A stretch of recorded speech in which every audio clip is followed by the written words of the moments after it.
on. Good morning, everybody. So grateful to be here. Thank you. Thank you for that lovely introduction. Today I want to talk to you about what does it mean to flourish and what does it mean to drive positive education in a VUCA world. VUCA is a word that you may or may not be familiar with, but I think that we might gain a new language that we can share together as a community today when we say, oh, sounds like she's facing a whole lot of VUCA. Oh my God, the VUCA right now is just out of control. You'll understand what that means in a moment. But first, I want to transport you back to what it might have been like to be a second grader. And I want you to imagine that you are sitting, and I'm going to imagine I can click the clicker to advance the slides, so instead I'm going to walk on over here. So imagine that you're sitting there and you're in your class and you are you're looking out the window, and all of a sudden your teacher says, "Pay attention." And you get startled and you look up and you pretend to pay attention, and in the back of your mind you go, how do you do that? How do you pay attention? Or maybe you're a third grader, and my friend over here, if you can give me a clicker that clicks, that would be really great. A clicker that clicks. Imagine, which one? Thank you. Oh, you turned it on. See, good things happen when you get turned on. And then you're a third grader, and you're sitting in class, and you're kind of fidgety, and your teacher says, "Sit still."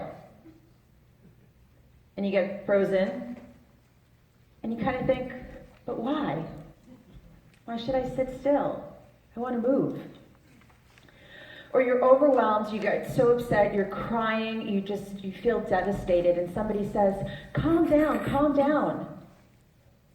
And you think, well, how do you do that? No one's ever taught me how to calm down.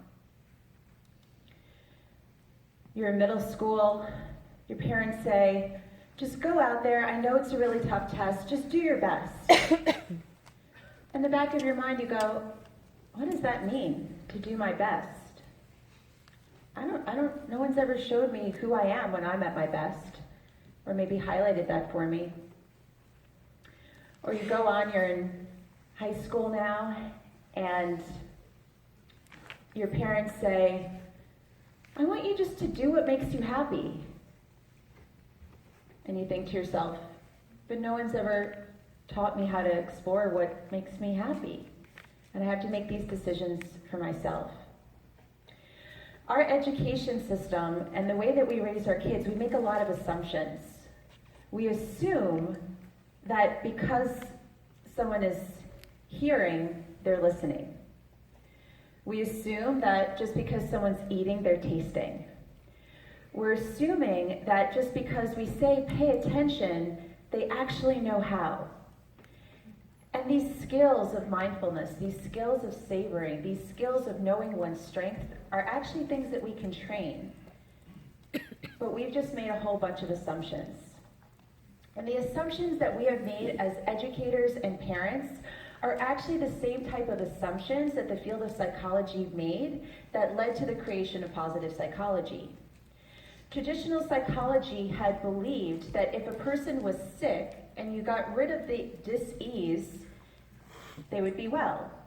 So if you had a depressed person and you got rid of their depression, your work would be done as a psychologist. They're no longer depressed.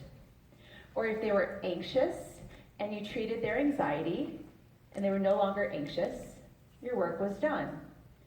But we know that just because you're not depressed doesn't mean you're happy. And just because you're not anxious doesn't mean that you're calm. That happiness is more than just the absence of depression, just the same way that health and high-level wellness is more than the absence of a cold. So positive psychology was created to move us away from the disease model and into the wellness model.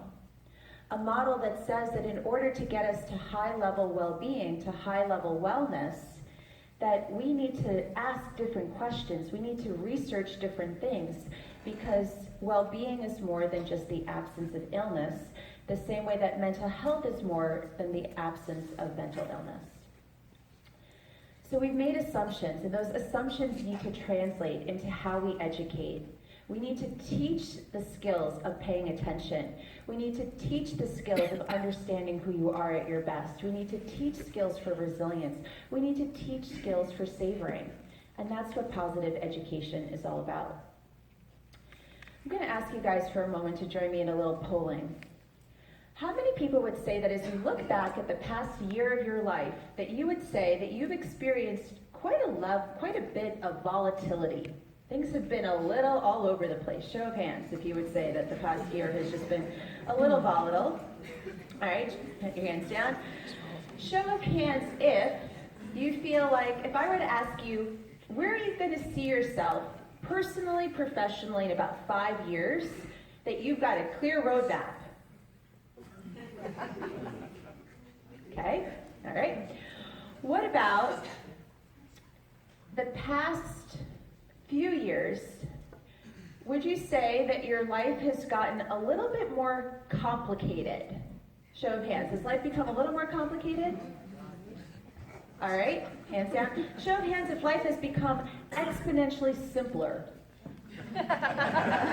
Awesome. We're gonna poll you guys afterwards. You guys are 6, 7 people in the pad. Yes. And how about this idea of, so yeah, that's good. So there's a word called VUCA.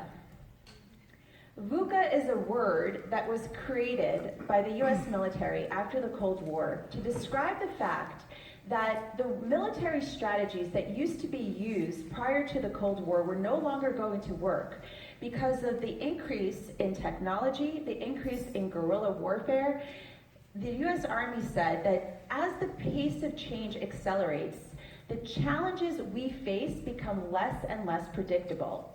And in order to counter this change that we're facing, we need to go about our world in a different way, because today we no longer live in a world of predictability. We live in a world where things are volatile, uncertain, complex, and ambiguous.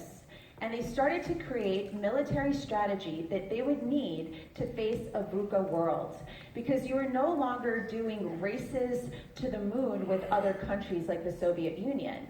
You now had terrorism that could appear and disappear before you even have a chance to act. They had to change their strategy. And the word VUCA is now being used in the business world to describe the types of obstacles that companies are facing in a rapidly changing world, a world of volatility, uncertainty, complexity, and ambiguity. And this is the world that our children are growing into, the workforce that they are entering, and the types of skills that they need to live and function and operate in this world are the types of skills that increase resilience and the types of skills that increase happiness and well-being. That is, by definition, what positive psychology teaches, and that is how we increase the flourishing in the world.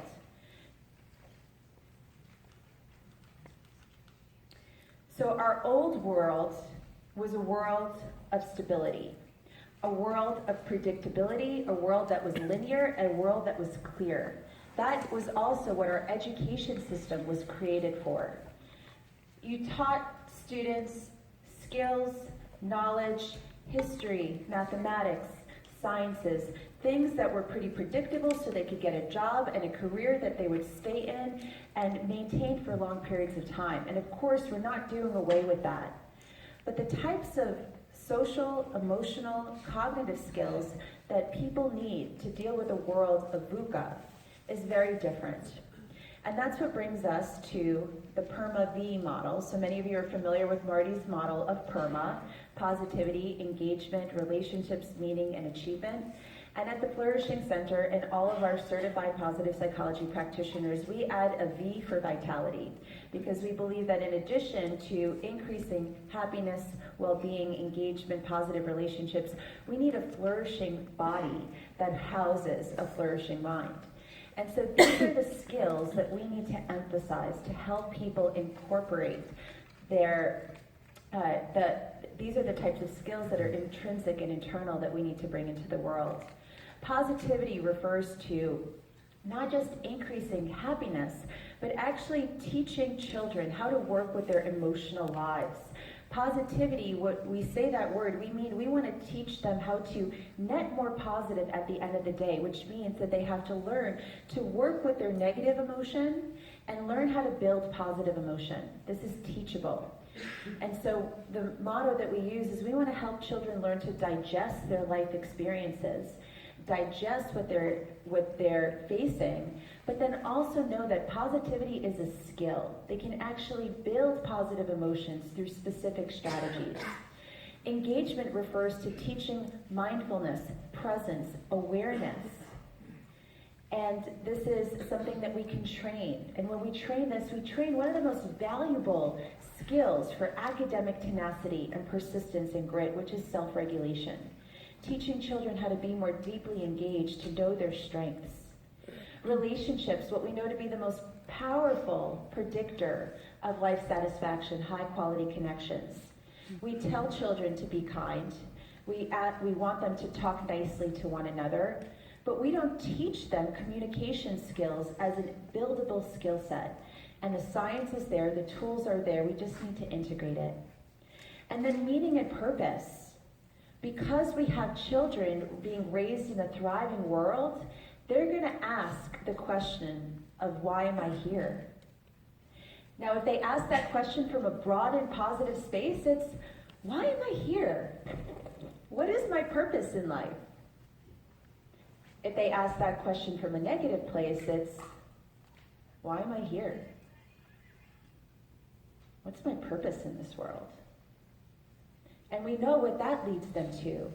That puts them at risk for depression, at risk for suicidal ideation, and worse. Achievement. We want them to achieve success. We want them to have goals.